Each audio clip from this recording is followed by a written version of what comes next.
I want to congratulate you all because you passed the first test in overcoming the obstacles. You came to this meeting. I dare you to stay. It's a, there are obstacles. There are 4 surprising obstacles. And Mary, you can start the PowerPoint slides anytime now. And I want to emphasize that what I'm going to present to you is a lot of material which is does not guarantee that you will be able to have your voice to the end of your life, because there's a lot of pitfalls out there, some of which we don't know much about. And so it's very, very important to understand that this is a challenging thing. You have to be alert. You have to be careful. My kids think I'm pretty obsessive about this because I'm trying to cover all the bases as much as I can. And it's very challenging. Next slide, please.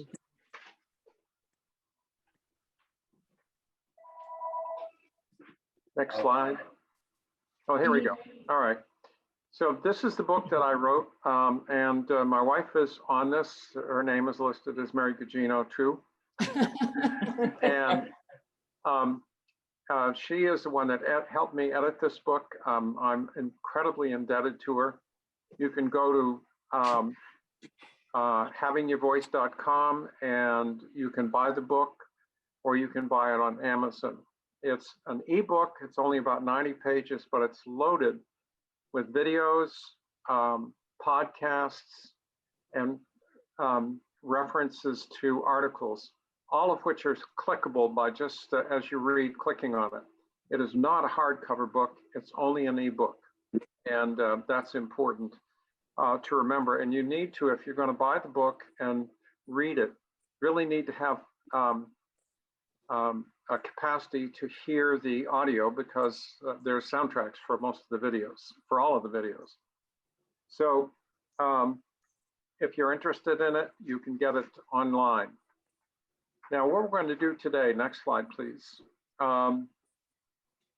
is we're going to talk about the major obstacles which are present for you. One of the first one is you.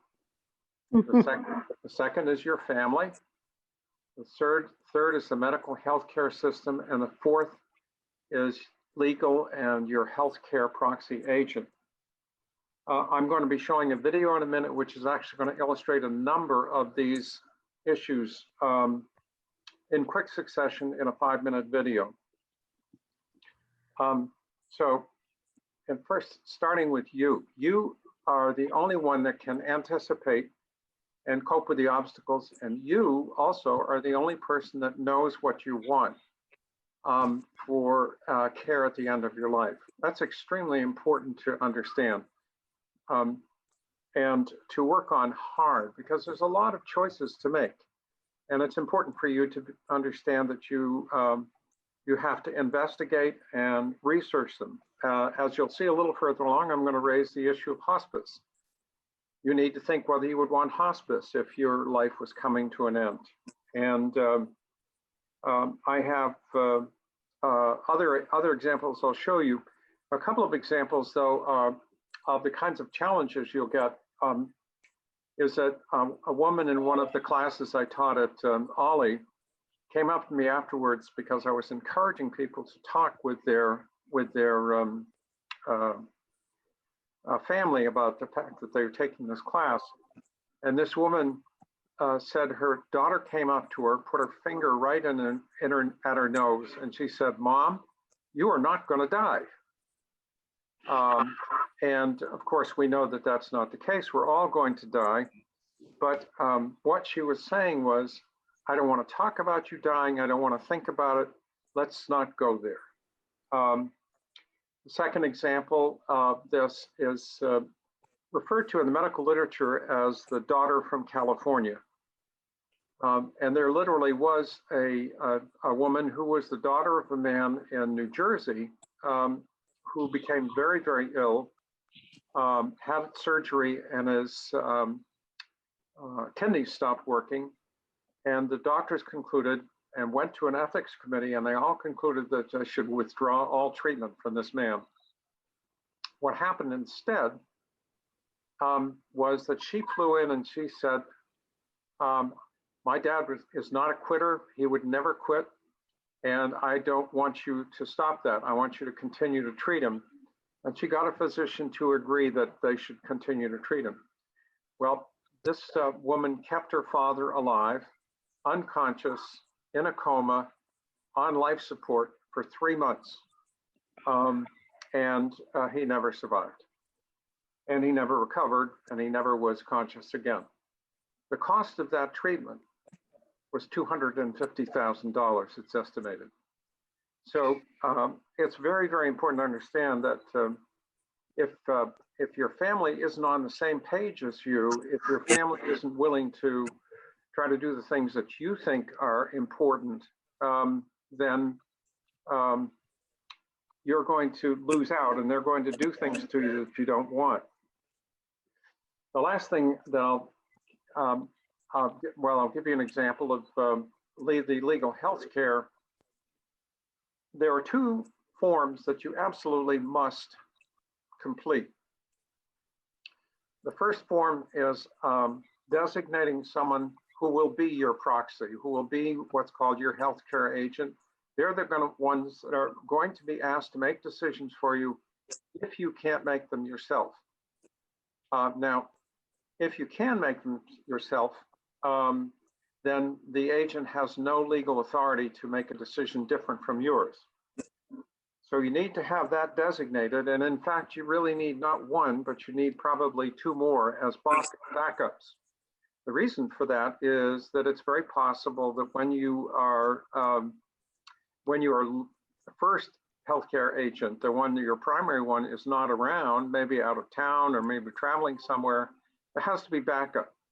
So be sure as you do this that you will have a chance to see that. I'm going to show you American Bar Association form that will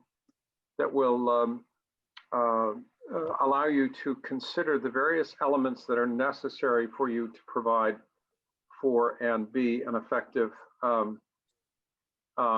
proxy for you. So, and then the second thing that you have to do, the second legal healthcare form, is your advanced medical directives. And if you are, these are very, very important forms that say specifically whether you would want nutrition and hydration if you couldn't eat anymore, whether you would want kidney dialysis if your kidneys stopped working, whether you would want artificial breathing if you couldn't breathe on your own. So very important for you to know about those things and to make choices for yourself. Now let me read to you what happens. This is a real example sent to me by a former student. And I want to read this to you because it illustrates a lot of the elements. Mark, I was in your class last spring and felt that I gained considerable perspective and even some wisdom from listening to and reading and sharing with everyone. My husband died in hospice less than 2 months ago on December 29th. In spite of my acquired knowledge, which I tried to share with him, excellent care in the first-rate hospital, devoted doctors, a close and supporting family, including 2 doctors, and everyone's best intentions, it was a nightmare. A terribly long and excruciating nightmare, all of it foreshadowed in the newspaper pieces and videos and stories we shared in your class. What I had learned and attempted to apply didn't seem to make any difference. My family encountered along the way every barrier and mistaken step and error in judgment class members had been warned against. And by the time we arrived in hospice, though it brought instant comfort to my family, it was really too late for my husband to appreciate it. It wasn't even about fault. Everyone meant well. It's the system. Well, we're going to talk about the system more, but this man was in denial that he was dying. And so by doing that, his family went through hell during his last days, because he didn't want to believe that he was dying both of COPD and lung cancer at the same time. So at any rate, that's an example. They ended up having to put him into an inpatient hospice because he needed so much oxygen and they couldn't get enough oxygen. It was a very, very difficult situation. So you have to appreciate that your denial can cause a lot of difficulty for your family, and your being able to actually tell them what you want and embrace it and accept it is going to make a big difference. Next slide, please. Now we're going to watch a video, and I want you to look at this video carefully. It's about 5 minutes long, and you're going to see a lot of things going on in here. Among them, you're going to see doctor admitting that they like to give people good news even when it isn't there. And a woman admitting that she didn't want to worry her husband about how bad she knew he was. So have a look at this video, and then we'll talk about it on the other side.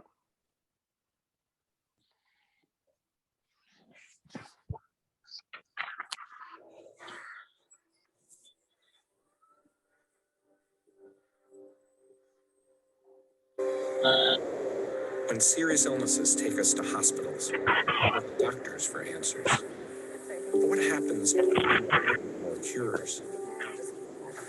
Do you want to call her daughter? Zara Cooper is an emergency surgeon with palliative care training at Brigham and Women's Hospital in Boston.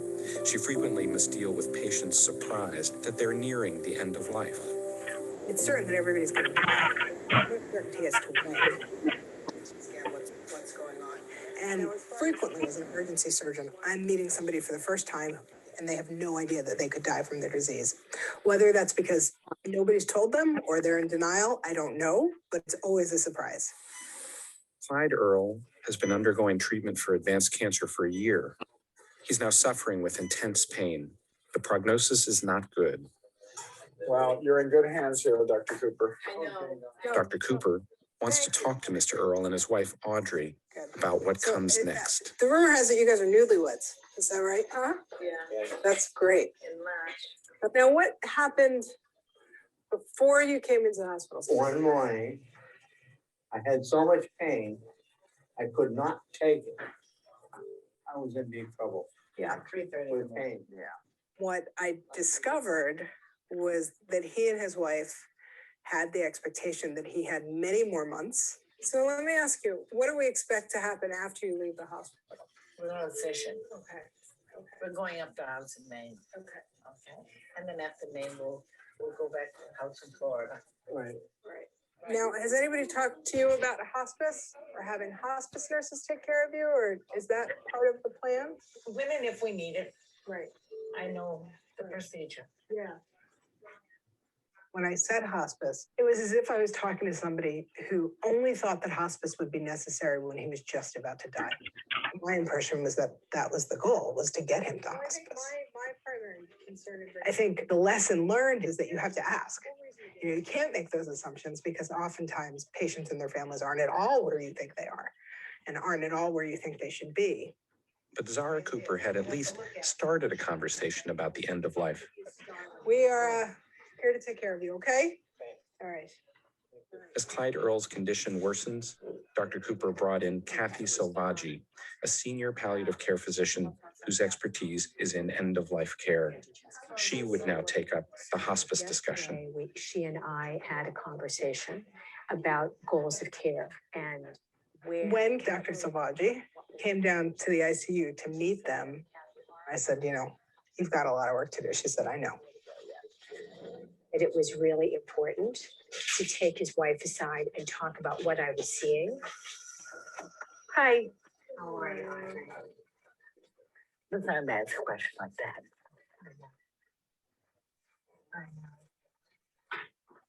Hi. Good morning. It's been like this.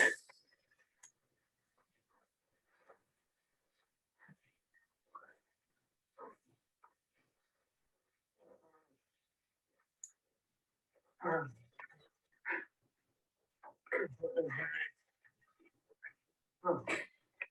I know you don't. Like, it is a process. And I think, it is very hard to come to the realization that you're dying. These are really important conversations that should not be waiting the last week of someone's life. I'm not sure I'm going to get him back to me. We're not. Let's face the truth. I don't think we are. No. I think he's going to be here with us. Yeah, I know he is. I guess I was in my own world. Figuring if it could fix my heart, though, I knew better. I knew what was ahead. And I didn't share it with him.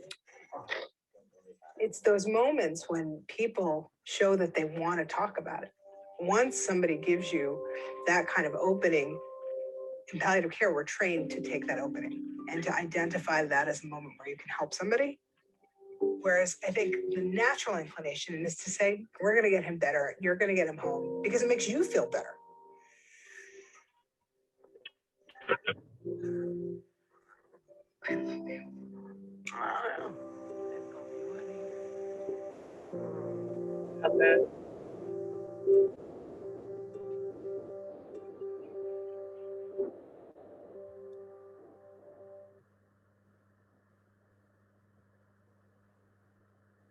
Okay, let me just share some things that are important observations from that.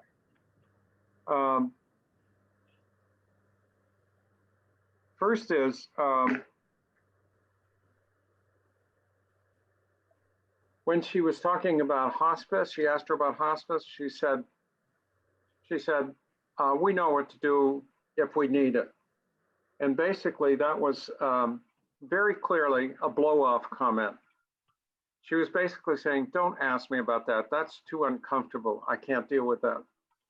And that's a very common kind of experience that people have. And it's an experience that your children could have of not wanting to face the fact that you might be ready for hospice. And so in this particular case, it's very important that you understand that you have to make that kind of decision clearly to your children and tell them that what you want if you want hospice. I don't know whether you probably know this, but people who go on hospice live 26% longer than people who don't go on hospice. And the earlier you go on hospice, the better your quality of life will be up to the end. Everyone views hospice as a death sentence. It's really a life sentence to a better life. Here's a buzzword. When a doctor comes to you and says, well, we have to talk about goals of care, the thing that you need to understand about that is that that's a buzzword for, I think we need to change this because what we're doing isn't working. And so goals of course is pretty important. She also said, I didn't share it with him. I knew he wasn't doing well, but I didn't share it with him. And at first, when Czar Cooper was asking him, she was saying stuff like, oh, well, we're going to go up to Maine fishing, and then we're going to go to our house in Florida. And here's a guy lying in bed in agony and very, very sick with cancer. And that's a display of the denial. And Czar Cooper says one other thing which is very important here, particularly in terms of understanding doctors and the medical system. She says, we like to tell you you're getting better because it makes you feel better and that makes us feel better. However, it's not always the case. So one of the things that you have to understand here is you can't always expect that the physicians are going to be straight with you unless you demand that they are. And so that's one of the ways to resolve the issues. So you have to communicate and you have to listen, you have to get them to listen to you. And it's going to be awkward, as I was giving the example of the woman whose daughter put her finger to her nose and said, "You're not going to die." And you have to communicate with your doctor and your proxy and your lawyer. You have to have long conversations with these people to tell them what you want and how you want it, and so on, so you can have your voice to the end of your life. If you complete doing this for all of these different groups, you, your physician, your family, the lawyer, all of those obstacles become resources. And that's what we want. We want them all resources for giving you the kind of end-of-life care that you want. One of the things I wanted to just comment on this, Kathy Salvaggi is a palliative care physician. A lot of people don't know about palliative care, but you should know about it, and you should be asking for it at any time that you feel it's necessary. A palliative care physician is going to come into your bedside and say, "What do you want most with the time you have left?" And some people are going to say, "I just want to be unconscious." Other people are going to say, "I want to stay and I want to visit with my kids and I want to be as competent as I can be." So you have choices to make, but asking for palliative care is a very critical one. So let's go on to the next slide.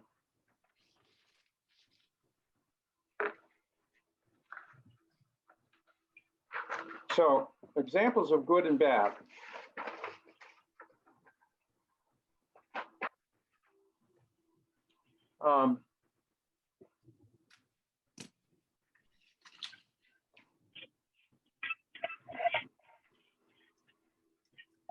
You have to have these conversations. Here we go. So good and bad. I've given you a bad example of a husband who was unwilling to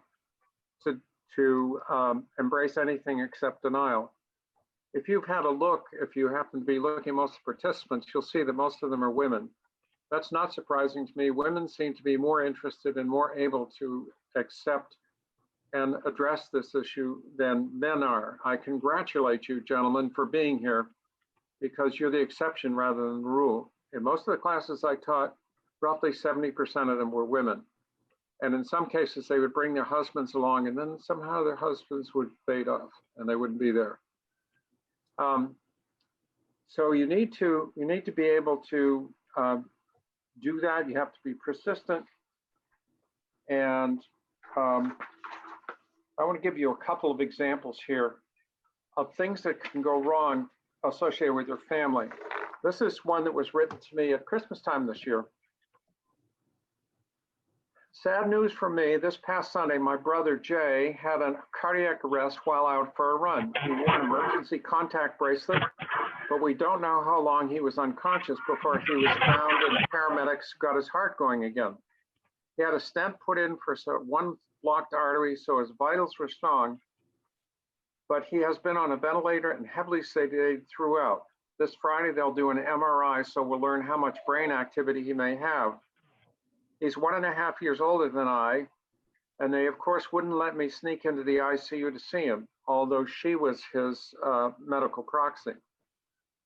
We know that they may have caught him within 30 minutes because otherwise they cannot revive the heart, but we both know the likelihood of great brain capacity after this type of event is 5 to 10%.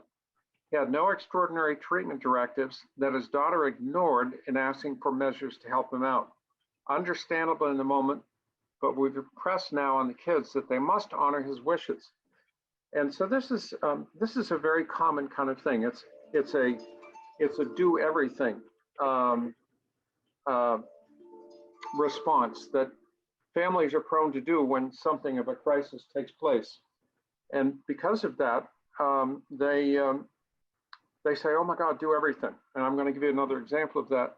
In this case, it was his daughter who basically said, "Do everything."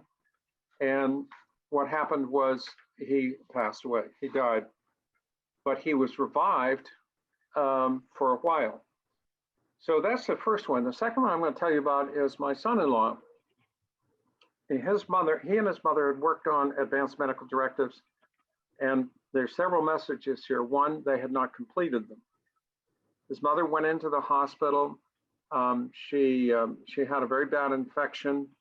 Her system collapsed. her kidneys collapsed, and she had not wanted to be continued on life support in that situation. But the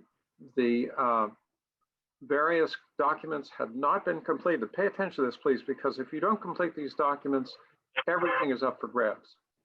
And so what happened after that was that the children came in and they said, his brothers and sisters, and said, oh, do everything for mom. We want to save her, do everything. So the only way that they could keep her blood pressure up was to infuse her with more fluids. But her kidneys weren't working, so she gained about 70 pounds in fluid. Before my son-in-law went to the committee that they have, an ethics committee, hospital ethics committee, and they ruled that indeed they should stop the life support.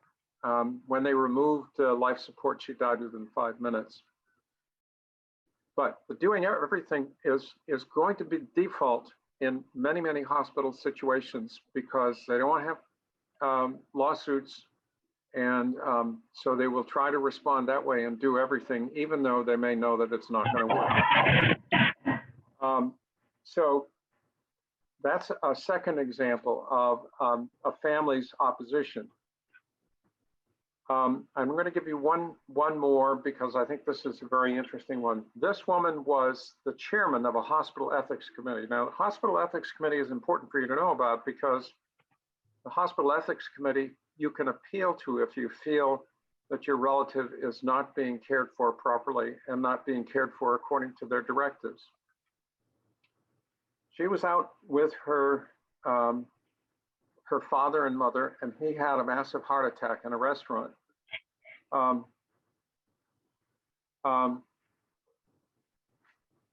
And she writes, what I wish we had had was a conversation with his physician about end-of-life possibilities right from the beginning.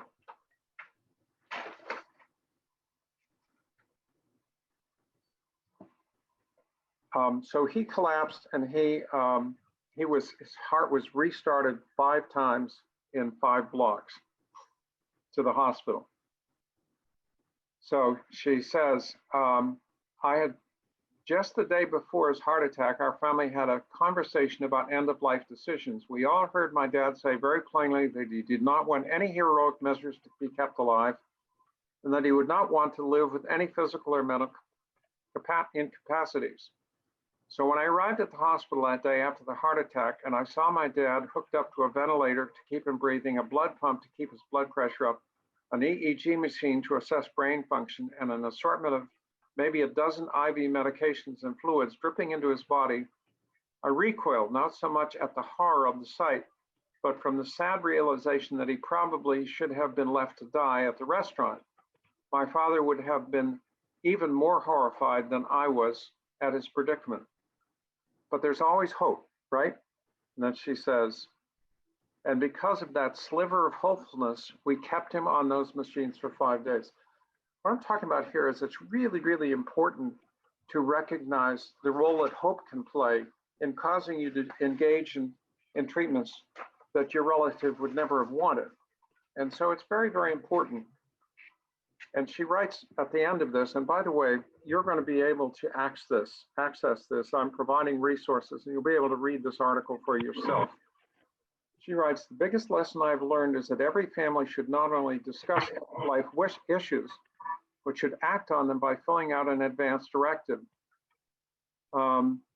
If my father had completed one, his end might have played out differently. By the time we told the medical staff that he didn't want to be hooked up to machines, he already was. And we acquiesced in letting things take their course with the hope that he might improve. Okay, so I've covered basically 2 things here.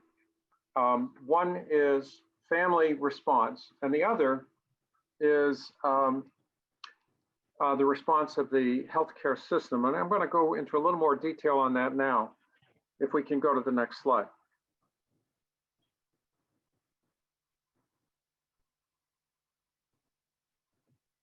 Okay, so some doctors can't talk about end of life. Yes, believe me, it does happen. They're very, very uncomfortable with it in many cases. And I was at a lecture where in Pennsylvania, where a woman got up and said she had signed up with a boutique physician. The boutique practices are where people pay money so that they can have access to their physician. They pay like an annual fee of maybe $1,000 if for email contact, maybe $2,000 for having a year for having a cell phone contact, so on and so forth. And those, I have no idea whether those figures are even accurate, but I can tell you that she got up and she said she went to her doctor and she said, I want to talk about end-of-life planning with you. And her doctor said, oh, we don't talk about that in this practice. Well, what the heck is going on there? That's a really important thing. The second example is nursing homes. Nursing homes have agendas. One is preventing any lawsuits against them. They also have a need to keep their beds full. And I have an example that a fellow who is a physician told me about how he came to see his father-in-law at a nursing home and they were going to transport him to a hospital because he had blood in his urine. And he reasoned that it was just a bacterial infection and maybe just a short course of bacteria would be fine.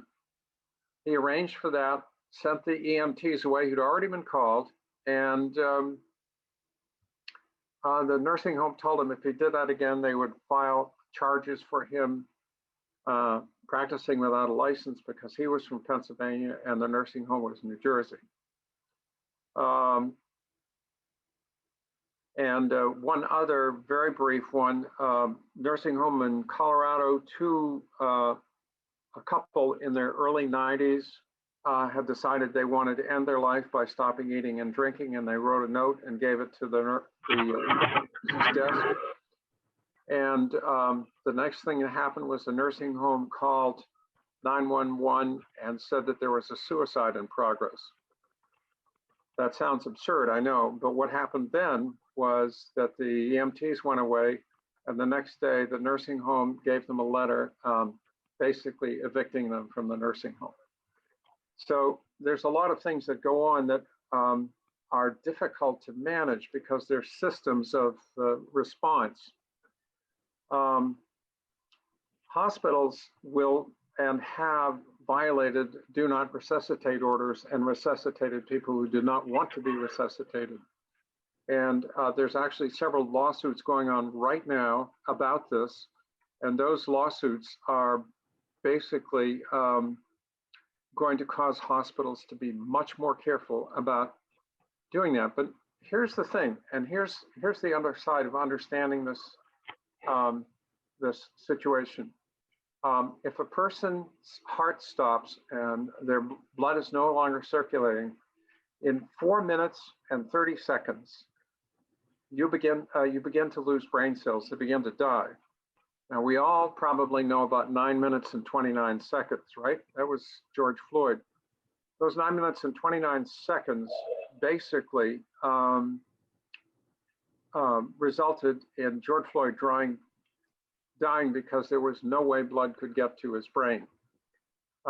So why do hospitals respond fast? Because they have to. But sometimes they respond fast without even reading that there's a DNR. And sometimes they do it because they just don't believe in not resuscitating people. So that's very important. Now, another part of the medical system, some of you have probably been in a hospital fairly recently. And what you can see in a hospital now is the physician who will see you is called a hospitalist. He's a salaried professional who works in the hospital. He has no relationship with you. And because he has no relationship with you, he is not going to understand you in any depth. If you have good advanced medical directives, he'll be able to deal with those, or she will be able to deal with those. But your primary care physician, who you hope would be with you in this, maybe, doesn't have that. And so he may not even have, or she may not even have hospital privileges anymore.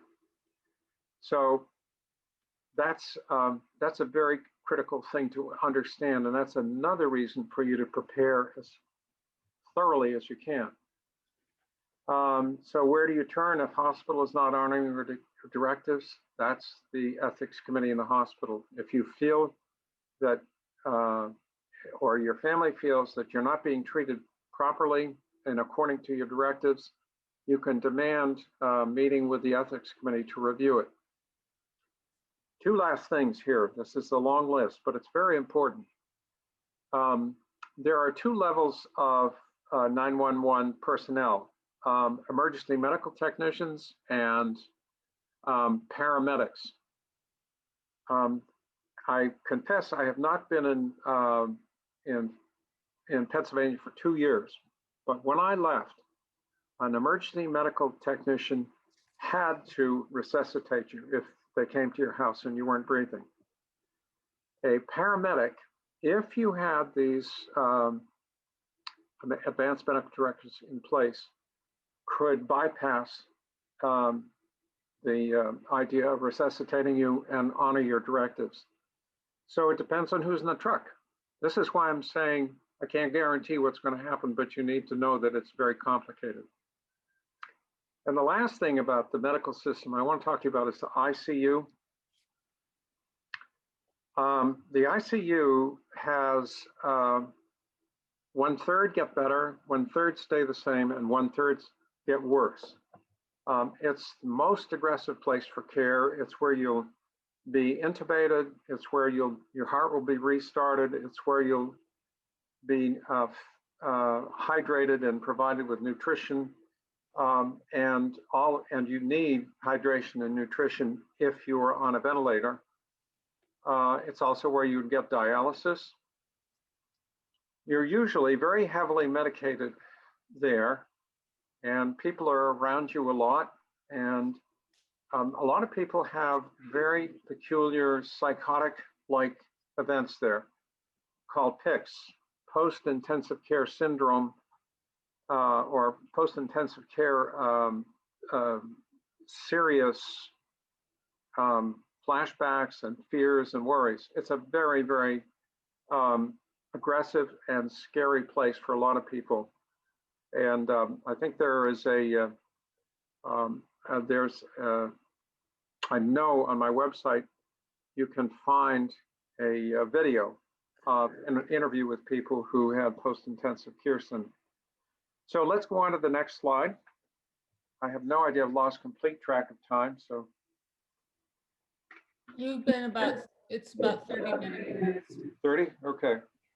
Well, I'm gonna have to move along here then. So.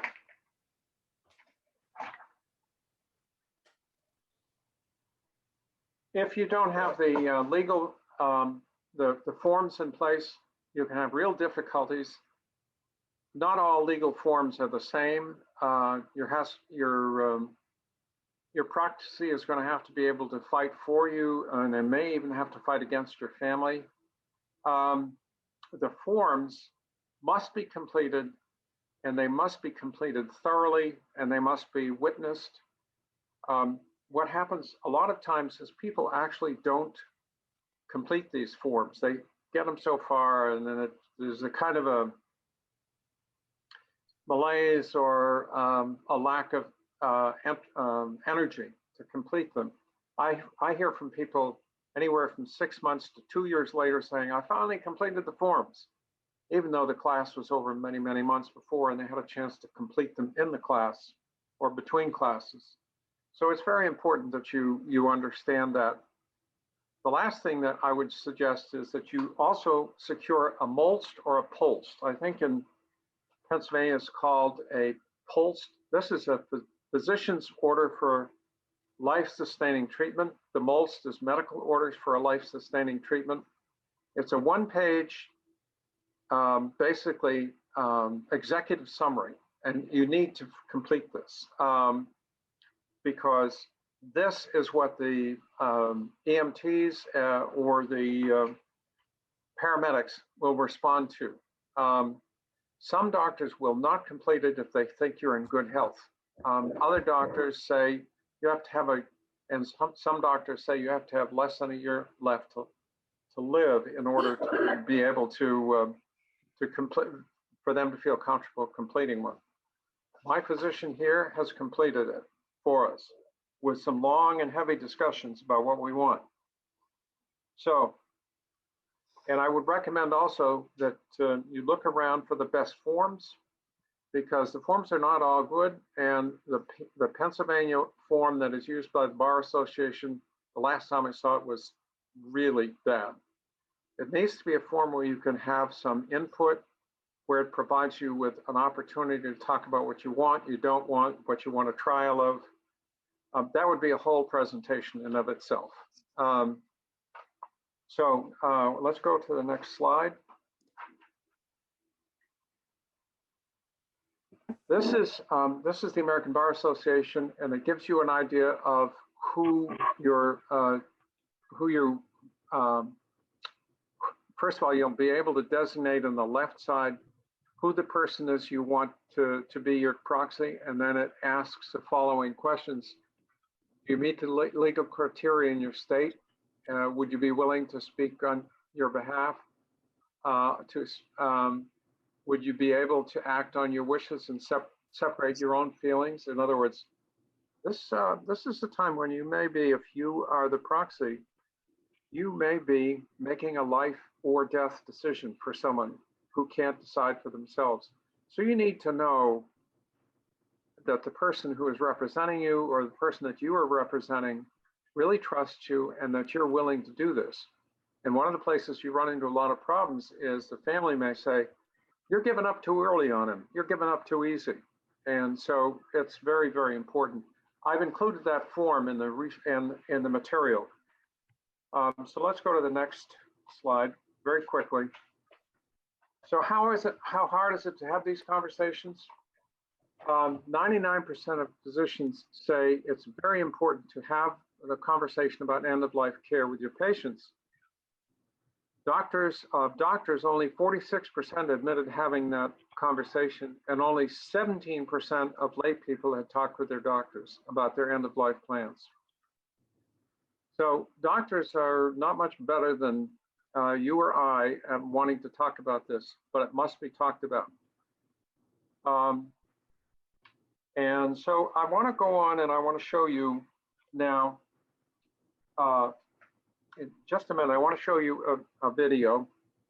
This is a man actually doing his advanced directives on camera. And it's a very, very powerful one. The basic message that you have is that you need to you need to have this conversation, and having the conversation is a difficult one. I can tell you from my own experience with my own children, I don't like talking about it either. And in fact, what they do with me is they mostly roll their eyes when I start to talk about this. Oh God, here goes Dad again. But it's very important because as your health changes, as your thoughts change, if you watch someone who is close to you who has a very difficult and bad ending with a lot of discomfort or a lot of guilt in the survivors who didn't think they made the right choices, these are reasons to have these conversations to prevent that from happening. Doing this, understand, is an act of love. So let's, Mary, let's show the video.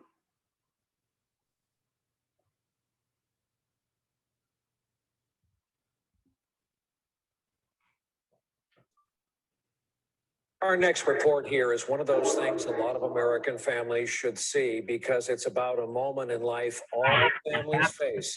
Tonight, you'll see something remarkable going on at a hospital in Wisconsin that has developed a humane and life-affirming way to face what we all eventually face, and that is the end of life. Just as remarkable, as you'll see, are the families who allowed Harry Smith to join them in the conversation. People come to the emergency room to have their lives saved. Resuscitation complete. Good. But as Americans live longer and longer, the emergency room is not the best place to begin a conversation about how you want to live the rest of your life, or even how you want to die. You know where you are? Tough choices about which treatments and how much treatment become a guessing game, often powered by guilt. Palliative care specialist Carrie Lapham. One family member may say, no, we need to do this. We have to, we have to do everything. And another family member that is saying, we just have to make her comfortable. But that disagreement rarely happens in what might just be the best place to die in America, La Crosse, Wisconsin, home to Gunderson Lutheran Hospital. Here, an astounding 96% of the patients have a game plan for life and death. It's called an advance directive. It starts with a very tough, very honest meeting they call next steps. Tell me what you know about Paul's condition. He's not going to get better. And we know that. Paul, what do you hope for with your current plan of care? Give me as much time as I can get, but keep me comfortable. Paul and Jean Pearson have been married 21 years, a second marriage for both. Together, they have 6 children.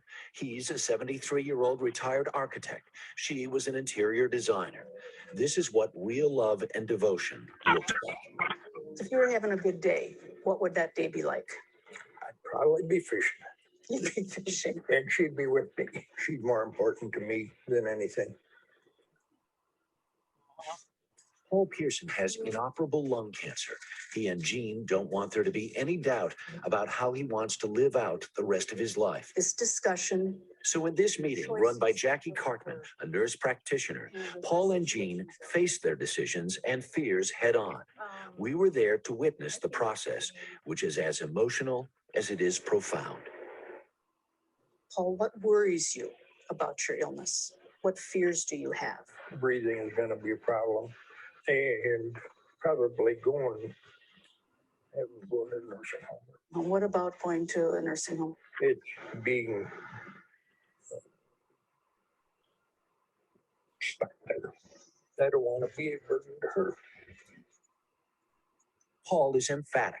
He doesn't want to linger or suffer, and he is not afraid to say so by refusing treatment. What I'm going to do now is read through these situations.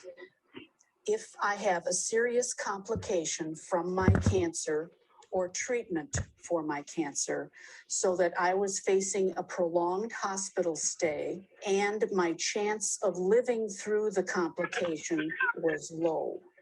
For example, only 5 out of 100 patients would live. I would deny treatment. It was expected that I would never either walk or talk or both, and I would require 24-hour nursing care. And it would be the same answer. It was expected that I would never know who I was or who I was with. Same thing. And I'm in agreement with. Looking ahead to the end of life is a journey that takes no small amount of courage. And what happens in this meeting is as important for Jean as it is for Paul. And the thought of losing him terrifies me. This is really a gift that you're giving to your family. Because at some point, if they're needing to make a decision, they can go back to this and say, yes, this is hard, this is difficult, but this is what mom or this is what dad really wanted. Take a deep breath for me. One of the things they've learned here is all this talking about how you want to die, in many cases, helps people live longer and, incredibly enough, costs less. At Gunderson, patients in the last 6 months of life spent half as many days in the hospital as the national average. Bud Hammis has a PhD in philosophy from Notre Dame. He led the Gunderson team that came up with this better way to die. When we talk with patients who are getting sicker over time, and they tell us, I've reached a point where I know there isn't much more. I'd like you to keep me comfortable. the cost of care goes down because we're not taking them back to the hospital and doing all these expensive things they don't want. Some people will see this, though, and say, it looks like they're trying to talk people out of care. That's not the philosophy.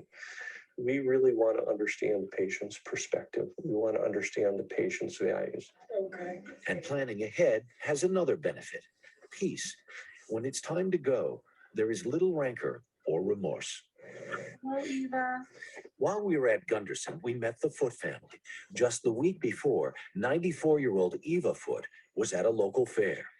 I know that what you wanted for her is for her to be comfortable. But severe stomach pain brought her to the emergency room. Eva had a life-threatening blood clot in her intestine.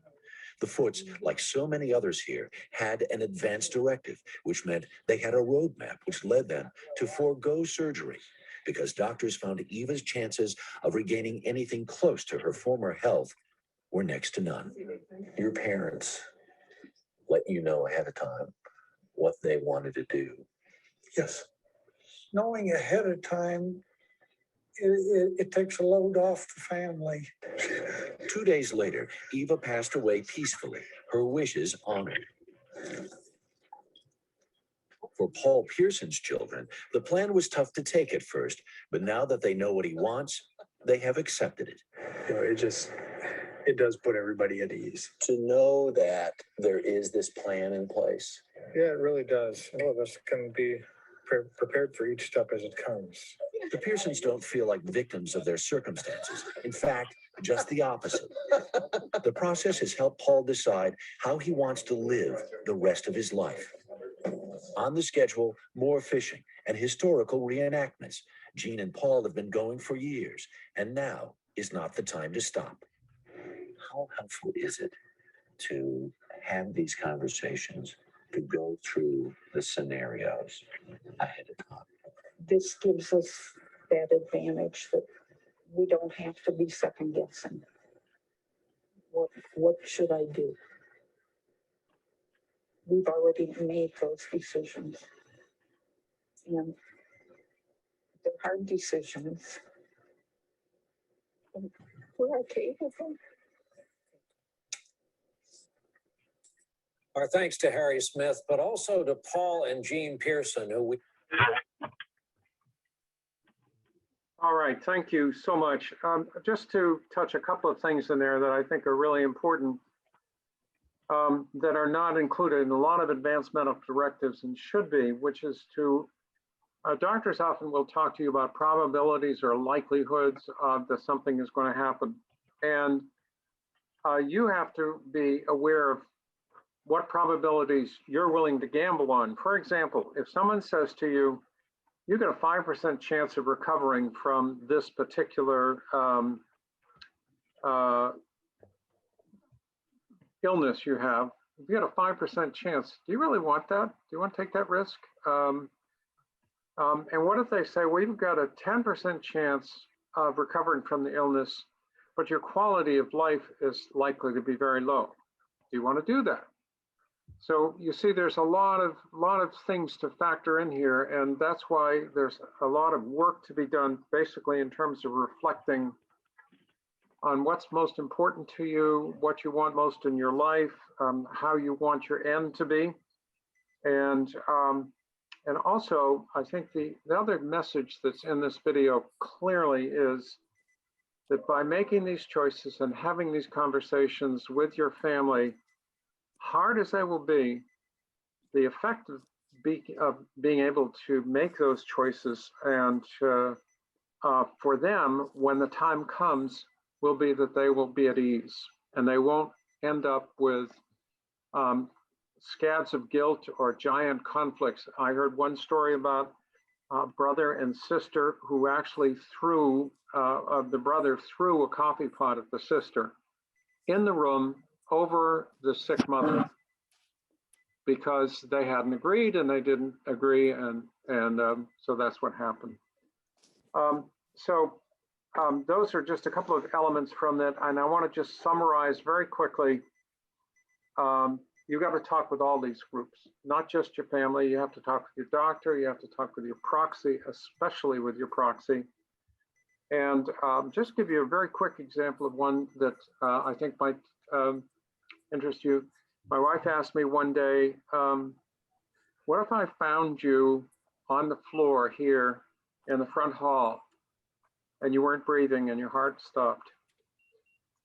And I thought for a minute and I said, if I'm blue, that means I've lost a great deal of oxygen to my brain and I'm probably brain damaged.